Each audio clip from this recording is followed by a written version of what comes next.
This essay example, as well as thousands of others, is available in text format on our website for free and without registration. Simply Google Ivy Panda Free Essays.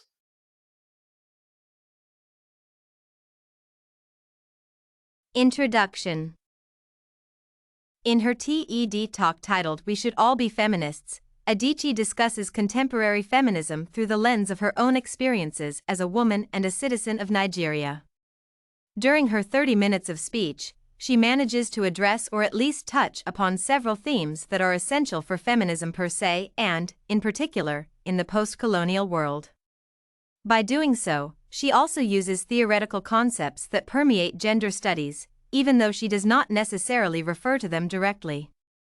Adichie explicitly describes gender as socially constructed rather than inherently rooted in biology and examines how attitudes toward culture in the post-colonial world may reinforce gender oppression, but uses a simplified definition of feminism.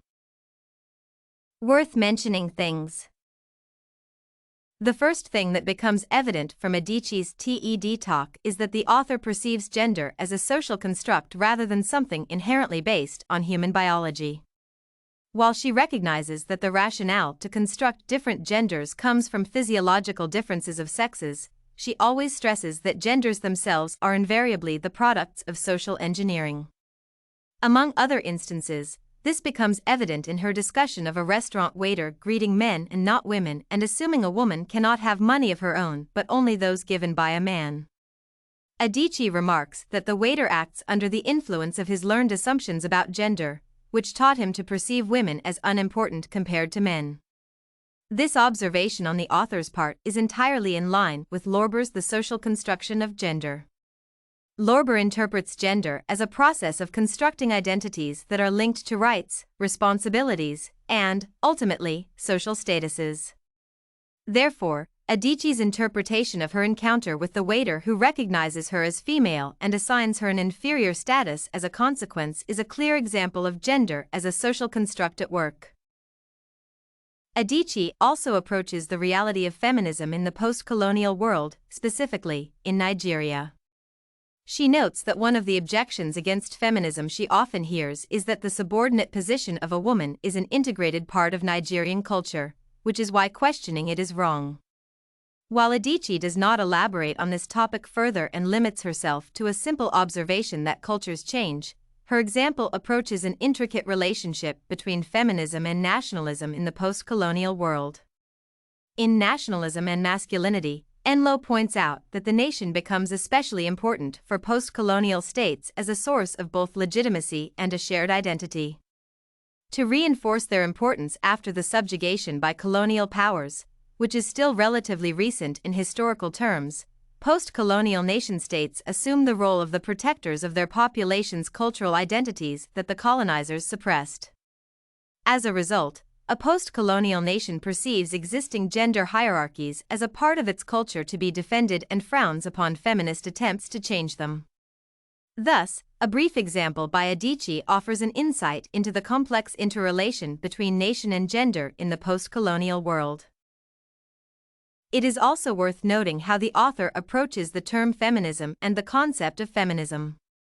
Both the title and contents of the speech suggest that feminism as an ideology and practice is not something limited by gender. Just as there are women indifferent to feminism, there are also feminist men. For Adichie, the only thing necessary to qualify as a feminist is recognizing the problem with gender and aspiring to fix it, regardless of whether the person in question is a man or woman. She cements this assumption by revealing at the end of her speech that her brother is the best feminist she knows. However, this approach to defining feminism is oversimplified, as Kimmel points out in Real Men Join the Movement. The author of this piece notes that understanding the downsides of contemporary gender structures and aiming to fix them is only one part of being a feminist, another one is the first-hand experience of gender oppression as a woman. Compared to this elaboration, Adichie uses a simplified definition of gender, as calling men who share her ideas pro-feminists rather than feminists would be more terminologically accurate. Conclusion. As one can see, Adichie's relatively short TED talk of 30 minutes touches on many profound concepts in gender studies, even though it does not always elaborate on them at length. To begin with, the author consistently refers to gender as constructed to assign social positions rather than objectively rooted in human biology. This approach is entirely in line with the notion of gender as a social construct. Apart from that, Adichie points out that one of the frequent criticisms she receives as a feminist is that her convictions go against Nigerian culture. While not covered in detail, this example offers insight into how a post-colonial nation as a self-proclaimed culture bearer may perceive feminism as an alien influence akin to colonialism. Finally, the author also discusses the definition of feminism and offers the audience a simplified version that relies on recognizing and fixing gender inequalities but not necessarily experiencing them firsthand as a woman.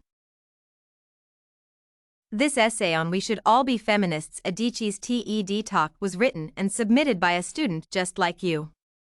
The Ivy Panda Samples database hosts thousands of works similar to this one, on various subjects. Visit ivypanda.com to find what you are looking for, free of charge.